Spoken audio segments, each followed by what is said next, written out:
Hi friends, எல்லோருக்கும் வணக்கம். எல்லோரும் எப்படி இருக்கீங்க? நல்லா இருக்கீங்களா? இன்றைக்கி அந்த கதையோட அடுத்த பகுதி தான் பார்க்க போகிறோம். அதுக்கு முன்னாடி நீங்கள் செய்ய வேண்டிய விஷயம் என்ன அப்படின்னு கேட்டிங்கன்னா, மறக்காம நம்ம இந்த சேனலை சப்ஸ்கிரைப் பண்ணிக்கோங்க. கீழே இருக்க பெல் பட்டனை கிளிக் பண்ணுங்கள். அப்போ தான் நான் போடுற வீடியோஸ் எல்லாமே உங்களுக்கு உடனுக்குடனே நோட்டிஃபிகேஷன் வரும். ஸோ மறக்காமல் சேனலை சப்ஸ்கிரைப் பண்ணிவிட்டு வீடியோ பாருங்கள் ஃப்ரெண்ட்ஸ். வாங்க நம்ம கதைக்குள்ளே போகலாம்.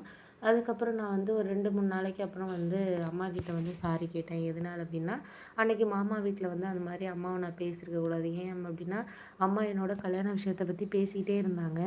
நான் வந்து வேண்டாம், இன்னும் ஒரு 2-3 இயர்ஸ் போகட்டும் அப்படின்னு சொல்லிகிட்டு இருந்ததுனால, நாங்கள் மாமா வீட்டில் வந்து மாமா வீட்டு கிரகப்பிரவேசத்துக்கு போயிருந்தப்போ, அங்கே எல்லாரும் சொந்தக்காரவங்களுக்கு முன்னாடி இந்த விஷயத்த தான் மறுபடியும் ஆரம்பித்தாங்க. ஏன்னா எங்கள் மாமா சொன்னால் நான் கேட்பேன். ஏன்னா அவர் தான் என்னை வளர்த்தது, எல்லாமே பண்ணது. ஸ்கூல் படிக்கிற வரைக்குமே அவங்க வீட்டில் தான்.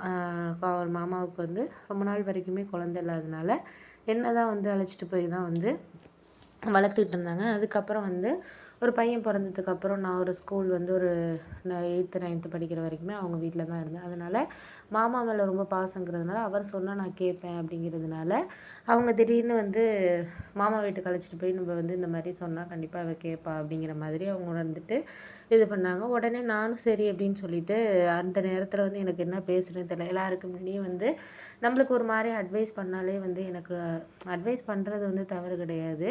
எனக்கு விருப்பம் இல்லாத ஒரு விஷயத்த வந்து மற்றவங்க முன்னாடி ஏதாச்சும் சொல்லி சம்மதிக்க வச்சணும்னு எங்கள் அம்மா நினைக்கிறது வந்து, நான் சொன்ன ஒரு 2 இயர்ஸ் போகட்டும், அதுக்கப்புறம் வந்து பார்த்துக்கலாம் அப்படிங்கிற மாதிரி நான் சொல்லிகிட்டு இருந்தேன். ஆனால் அதையும் மீறி அவங்க வந்து திரும்ப திரும்ப அந்த விஷயத்த வந்து அவங்க கேட்குறாங்க, இவங்க கேட்குறாங்கன்ட்டு திரும்ப விருப்பமே இல்லாத விஷயத்த வந்து சம்மதிக்க வைக்கிறதுங்கிற மாதிரி இருந்தோன்னே தான் எனக்கு சுத்தமாக பிடிக்கல. அதனால் அம்மா கிட்ட வந்து இனிமேல் என் கல்யாணத்தை பற்றி பேசுனீங்கன்னா நான் ஹாஸ்டலில் போய் இது பண்ணிக்கிறேன், இனிமேல் என் கல்யாணத்தை பற்றி பேசாதீங்க அப்படின்னு சொல்லிட்டேன். அதுக்கப்புறம் ஒரு 2 டேஸாக வந்து எங்கள் மாமாலாம் கூப்பிட்டு என்னை அட்வைஸ் பண்ணார். நீ எல்லாருக்கும் முன்னாடியும் ஏன் இவ்வளோ சொந்தக்காரங்களுக்கு முன்னாடி அம்மா அந்த மாதிரி பேசலாமா சொல்லு. அவள் வந்து உங்கள் அப்பா போனதுக்கப்புறம் உன்னையும் உங்கள் அண்ணனையும் எவ்வளோ கஷ்டப்பட்டு வளர்க்குறா, அது தெரியுதா தெரியலையா? உனக்கு மேரேஜ் பண்ணி கொடுத்தா தான் அடுத்தது அண்ணனுக்கு அலைன்ஸ் பார்க்கலாம் பண்ணலாம். அவனுக்கும் அவனோட படித்த பசங்க எல்லாருக்குமே வந்து கல்யாணம் ஆகி குழந்தைங்கள்லாம் இருக்குதுங்க. அதெல்லாம் நீ பார்க்குறியா பார்க்கலையா அப்படின்னு சொல்லிட்டு அவர் அட்வைஸ் பண்ணார். நான் சொன்னேன், அப்படியா இருந்தால் அண்ணனுக்கு வந்து நீங்கள் பண்ணுங்கள். எனக்கு இப்போதைக்கு வந்து என்னோடய ஒர்க்கை பற்றி தான் எனக்கு இப்போ கொஞ்சம் இதாக இருக்குது. நான் வந்து அதில் கொஞ்சம் கான்சன்ட்ரேஷன் பண்ணுறேன் மாமா. எனக்கு இன்னும் கொஞ்சம் நம்ம சேலரி கொஞ்சம் அதிகமாகணும். அம்மா எந்த அளவுக்கு படிப்பு இருந்தோ அந்த நேரத்தில் அவங்க கல்யாணம் குழந்தைங்கன்னு ஆனதுனால இப்போ எந்த அளவுக்கு அவங்க கஷ்டப்பட்டாங்க இத்தனை வருஷமாக. அப்பா போய் இப்போ வந்து 13-14 வருஷமாக அவங்க எவ்வளோ கஷ்டப்படுறாங்க அப்படிங்கிறது எனக்கு மட்டும்தான் தெரியும்.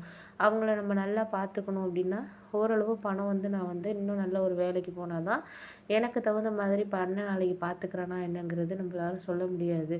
நான் அம்மாவை பார்த்துக்கணுன்னா எனக்கு ஒரு ஒர்க் லைஃபு, என்னோட ஓரளவு சேவிங்ஸ் இருந்தால் மட்டும்தான் நான் அம்மாவை வந்து என் கூட வச்சு பார்த்துக்க முடியும் அப்படிங்கிற ஒரு முடிவுக்கு தான் நான் வந்துட்டேன் அப்படின்னோடனே, சரி விடு அதெல்லாம் பற்றி இப்போதைக்கு பேச வேணாம். நான் அம்மாக்கிட்ட நான் சொல்கிறேன். இன்னும் ஒரு 1 இயர் வந்து வெயிட் பண்ணலாம். அதுக்கப்புறம் வந்து நானாகவே வந்து மாப்பிள்ளை பார்க்க ஆரம்பிச்சிருவேன் பாரு அப்படிங்கிற மாதிரி சொன்னார்.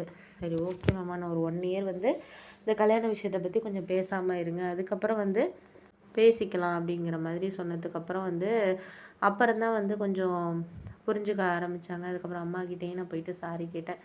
என்னை மன்னிச்சிடுமா, நான் அந்த நேரத்தில் அந்த மாதிரி உங்ககிட்ட பேசியிருக்க கூடாதான், எனக்கு ஒரு வழி தெரியல அப்படின்னோடனே, சரி விட நானும் உனக்கும் மனசுக்குள்ளே வந்து மற்ற பிள்ளைங்க மாதிரி நானும் வந்து கல்யாண ஆசைகள் அதை நான் யோசிச்சுக்கிட்டே தான்மா நான் இருக்கிறேன் அப்படின்னோடனே, அதெல்லாம் எனக்கு இப்போதைக்கு இல்லைம்மா.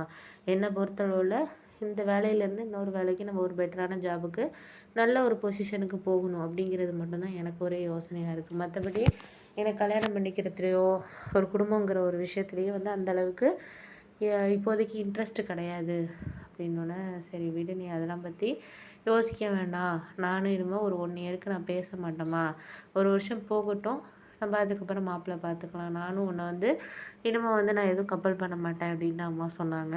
சரிம்மா ரொம்ப தேங்க்ஸ் அப்படின்னு சொல்லிட்டு அதுக்கப்புறம் நான் அம்மாக்கிட்ட வந்து இது மாதிரி வந்து அண்ணனுக்கு வேணா பொண்ணு பார்த்தா என்னம்மா அப்படின்னு சொல்லிட்டு கேட்டதுக்கு, இல்லைம்மா நீ இருக்கிறப்போ வந்து அண்ணனுக்கு அது சரியாக வராது. நாளைக்கு வந்து வர்ற பொண்ணு வந்து நல்லதாகவும் இருக்கலாம், நம்மளுக்கு எதிர்பார்க்காத மாதிரி சில விஷயங்கள் வந்து நடக்கலாம். அதெல்லாம் வந்து தாங்கிக்கிற அளவுக்கு எனக்கு இல்லை.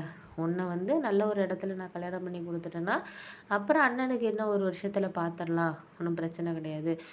ஒரு இடத்துல வந்து நான் இது பண்ணணும். ஏன்னா உங்கள் அப்பாவுக்கு நான் வந்து அவர் போகிறப்போ என் பொண்ணை வந்து நல்ல இதில், ஏன்னா அப்பாவுக்கு உன் மேலே ரொம்ப பாசமாக ரொம்ப இருப்பார். அதனால அவர் சொன்ன விஷயம் வந்து என் பொண்ணை வந்து நீ கடைசி வரைக்கும் நல்ல ஒரு இதில் நீ இது பண்ணணும்.